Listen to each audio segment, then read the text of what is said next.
अभी की सरकारी कर्मचारियों के लिए सबसे बेहतर स्कीम बताया।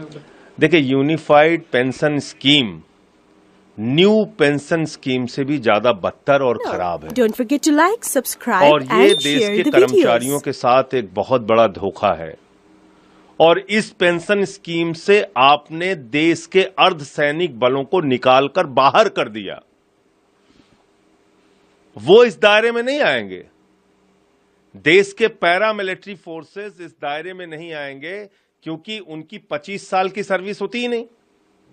तो जब उनकी 25 साल की नौकरी होगी तभी आप यूनिफाइड पेंशन स्कीम का लाभ उनको देंगे, वरना 10,000 रुपए की पेंशन उनको मिलेगी।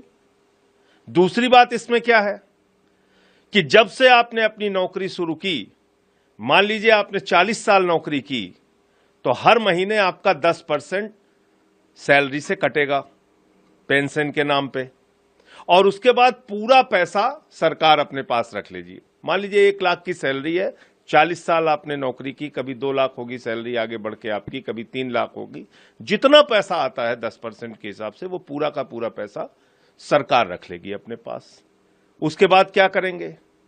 अंतिम के 12 महीने जो हैं उसका एवरेज निकालकर 6 महीने की तनख्वाह आपको कैश में दे देंगे, और फिर ये कह रहे हैं कि एवरेज सैलरी निकाल के आपको आधा पेंशन देंगे।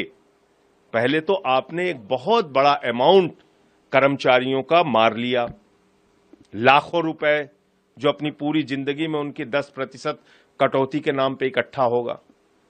दूसरी चीज, आपने इससे अर्धसैनिक बलों को बाहर कर दिया बड़ी संख्या में। आपने इसमें कह दिया 25 साल की जब न्यूनतम आपकी सर्विस होगी, 20 साल से बढ़ा के उसको 25 साल कर दिया, कि न्यूनतम सर्विस जब आपकी 25 साल की होगी तभी आप इस यूनिफाइड पेंशन स्कीम के दायरे में आएंगे।